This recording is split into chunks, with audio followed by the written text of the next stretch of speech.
And the last, and probably one of the most honorable, among many parts of the list of this amanat, is the amana that you have of what the scholars describe as amana al-tabligh.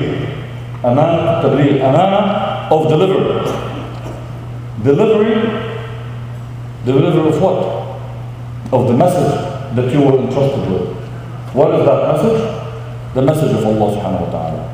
You, my dear brother and sister, have been chosen to receive something. It's a blessing from Allah subhanahu wa ta'ala. Don't think it is your intelligence, it is who do you know that made you aware of this message. Allah subhanahu wa ta'ala has blessed you with that knowledge, and you have it.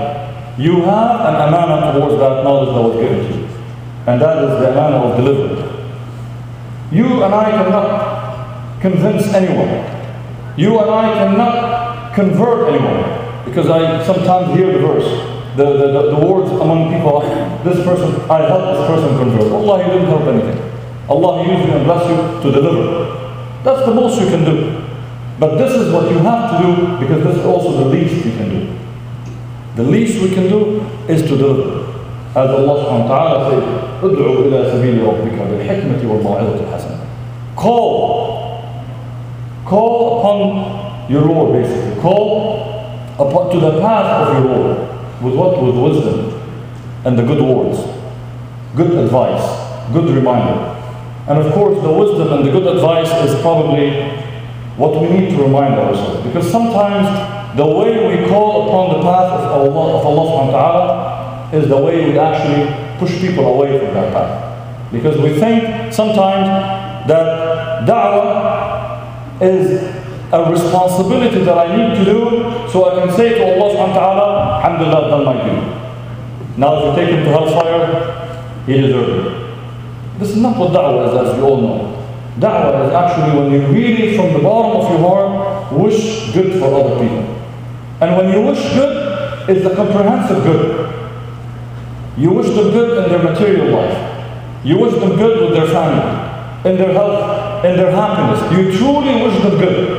Because as you know, لا يؤمن أحدكم حتى يحب لأخيه ما يحب لنفسه. One of you is not a true believer until he or she loves for his or her brethren what they love for themselves. And scholars have said, based on many other hadiths also, that basically support that meaning. This brethren here is your brethren in humanity. You wish them the good. And what is more good? What is better than wish them to know what you know? Is your path to salvation, to success in this dunya and the akhirah. So truly, when you want to deliver with wisdom and good advice, let's remind ourselves, this is not just a responsibility that we have a check mark. It's not a quota. Well, I've got my quota for the week, 5 neighbors. I talked to them about Islam. Alhamdulillah, I've done my duty for the year. It's a way of life, my dear brothers and sisters. It's a way of life that people should see this da'wah in the way we act with one another, the way we deliver this and live this Islam, inshallah. What I want to remind myself and my dear brothers and sisters is not to forget the reason we came here. Alhamdulillah, we are going to listen to great recitation. Inshallah, good speakers after me. And then we'll learn something today. And maybe it will uplift us today. And then we'll feel, alhamdulillah, there is a purpose for me. I'm not just someone who lives my life day in, day out. But there is a message that was given to me, that was delivered to me, that I want to deliver to other people. And I think WhyIslam is one of those few organizations that exist today that has taken this as the main focus today. And that is to deliver that message, to tell people, if we complain about misperceptions, my dear brothers and sisters, those misperceptions will change when people know who we are. Alhamdulillah, Allah guides people, we're very happy for them. But at least they will be educated. At least they will learn to respect Muslims. And they will learn to respect what the Quran holds and carries as a message. And they will seek to be friends and close allies and neighbors to Muslims. Because they know that a true Muslim is the one who lives by that true message.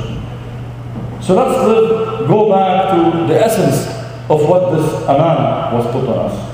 This amana today is for each one of us in our life to commit to live that amana, live and deliver that amana in the way we act, the way we conduct our businesses, the way we treat our neighbors, our classmates, in honesty, in love and compassion, in being friends, true friends, not for the sake of delivering that message, because that is not a very sincere friendship. If you're only doing it so you can lower their guards and say, take this copy of the Quran, that is not very sincere. True friendship is actually you truly seeking ways to wish good and help goodness for these people, whether they're your neighbors, friends, relatives, and so on and so forth. And by the way, so we don't forget, da'wah is not only to those who are not Muslims. Da'wah is to every person starting with ourselves.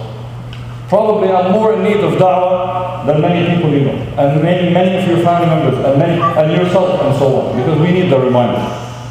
But most important today, we know that there is a group of us here who said we are going to focus on reaching out to people.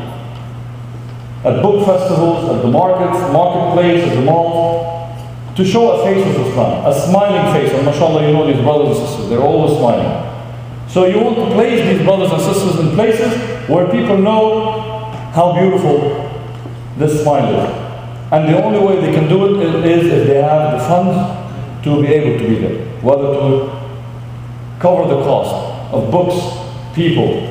I know most of the people are volunteers, but they need people who can full-time focus to administer and manage such a program. And the way you and I can do it is to volunteer our time, but if you can, or even if you can, to help with those books and those expenses. So your being here today, inshallah, is a way of delivering that amana. I ask Allah subhanahu wa ta'ala, inshallah, to soften our heart and open our pockets and our wallets and our purses and checkbooks, so we can give and give generously to a cause that you'll never fail in. I mean, this is one cause that, alhamdulillah, you know, inshallah, it's an investment that is guaranteed, more than Monavi and others. So I ask Allah subhanahu wa ta'ala to make our presence here sincere. We came here, and as always, people come for different reasons, by the way. I might have come here because a dear brother called me and said, Brother Hussam, we need a speaker, can you come? Maybe you came here because your wife told you, you know what, we don't have anything to do today, let's come here. Maybe another one came, they heard there will be tamarind serving the food, so it's good food. Whatever the reason might have been, and inshallah all of us have sincere reasons, sometimes they're mixed reasons. This is the time to purify that intention. I ask Allah subhanahu wa ta'ala to help us purify the intention, to say, oh Allah, the only reason I'm here tonight, the only reason, no matter what the reasons were before, now I'm renewing my intention, my only niyyah for being here is to please you, Allah subhanahu wa ta'ala, to be part of an effort to educate people about this beautiful Quran of ours, well, the message that was on the screen before. I ask Allah subhanahu wa ta'ala to accept. Jazakumullah khair. Alhamdulillah, good timing. Shaykh Qari Yusuf is here. Wassalamu alaikum wa rahmatullahi wa barakatuh.